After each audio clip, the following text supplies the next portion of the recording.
hope you're doing fine. I hope you're safe. It's Camille, no diabetic, your diabetes tech guy. Now, here is the thing.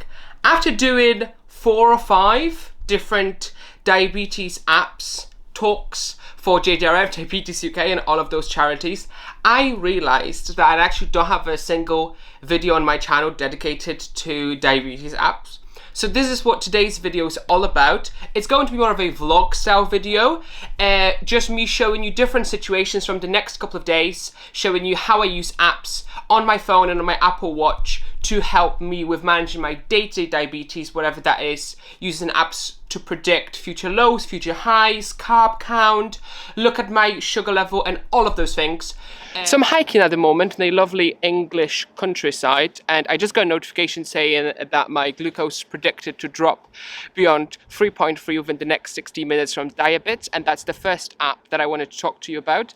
It's able to predict my sugar level up to 60 minutes in advance. When you set it up for the first time, it's only able to give you like a 5 or 15 minute prediction, but then the longer you use it, the longer the prediction gets, and I use it all the time. I actually have it on my main home screen as my CGM app. I've hidden the Dexcom app and I just open that, and that's my main CGM app on my phone. When you open it, you can see your current glucose and when it's trending, as well as your history, and I find it incredibly good. The second app that I wanted to show you is what I use every single time I carb count for something that is store-bought. And tonight I'm having an American pizza from Pizza Express. And so the app that I use to handle stuff like this is called MyFitnessPal. I'm sure many of you have probably heard of it already. So on MyFitnessPal you can press plus, add food, and then I just select what food I'm having, so this is dinner. And then the cool thing about it is it has a barcode scanner built in, so you can just take your food and scan the barcode just like you would in a store, and it tells you the carb counts right here. Now this is for serving size, have a pizza. Now I always double or triple check this because sometimes it just tells you the carbs per 100 grams or something, so you have to be careful. So I always check that, and I feel like I'm gonna have half of it, so that's pretty realistic. So that is 68 grams of carbs. Pizza time. The next app that I use is called Snack, and Snack uses the Face ID technology on your iPhone to accurately calculate portion sizes and carbs in meals. It uses Face ID, which was originally used for facial recognition and to see kind of, you know, how large your face and to scan your face, but it uses that to scan your plate basically. And so when you open it, it actually shows you your it's in selfie mode because it uses the front camera, and so you have to put it directly above the plate. So what I do is I do that to make sure it fits nicely in the frame. I kind of keep my both hands on it like that to make sure the full plate is included. If I just take a picture of that, and I'm kind of happy with that. And now Snack is analyzing the meal. And so as you can see, tonight I'm having a really small portion of rice and some grilled chicken breasts. And so Snack has identified that I'm eating both of those, and it's estimating that the total carb content of this plate is around 7 grams of carbs. The next app that I use is called Under My Fork, and I use it to record and log meals that I eat that are out of my normal routine. So I obviously have meals that I eat all the time, but then I also have things that I eat occasionally, and that's what I use to record those to see how they impact my sugar level. Now, I am by no means a hardcore logger kind of person. I don't do it all the time. If I remember to do it, then I do it, but it's not like it's a rule that I have to follow every single time I eat something that's out of the ordinary. And so right now I'm about to have some watermelon. Now I tried to cut it in a nice presentable way, but I don't think I did a particularly good job at doing that. I tried to lay it out nicely because you do take a picture of this app, and I try to be quite Instagrammable when I do it. So on the app you can see on the main homepage, you can see my Dexcom data, and this is the last thing that I logged, which is the pizza that I had a couple of days ago. And you can see if you open it that I was 92% in range after eating it. Get in. But I did have a low 3.7 at the end of that, so you can see I had it at around 9, and then I was pretty much in range up until this low. And that's kind of what I do to recall what kind of has happened after a meal like that. So then I know how to react next time I have a pizza like that. And then to log it, you just add plus, add meal photo, and then let me just take a picture of that. And then it uses image recognition to actually recognize what's on the plate. So it's telling me the suggestions. So the first one is the thing that it thinks it is, which is watermelon, which is correct. So I'll just tag watermelon here, and let me save that. And I can add some other tags if I wanted to. And then I just save that. And that's now logged. And then in the next couple of days, I'll be able to see what happened with my time and range from now up until 2 hours.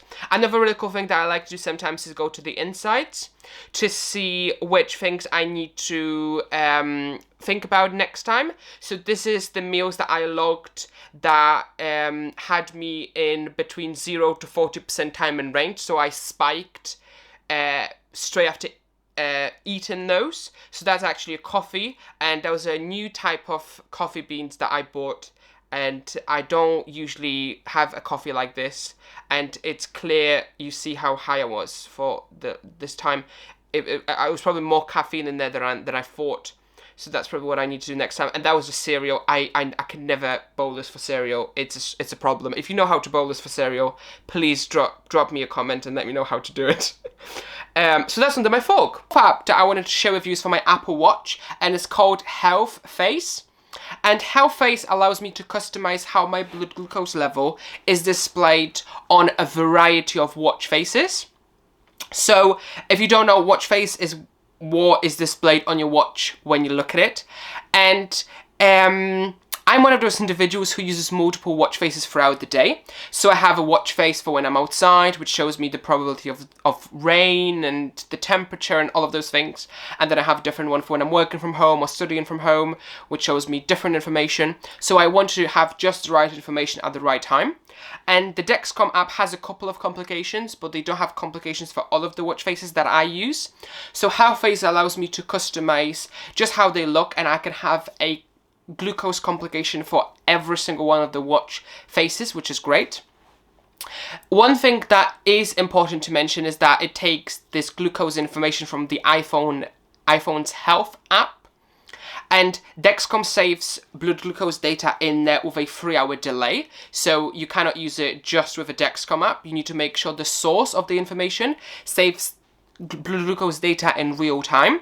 So for me, that does work because I use an app called Loop, which saves my blood glucose data in real time. I will discuss Loop at the very, very end of this video. So if you don't know what that means, don't worry.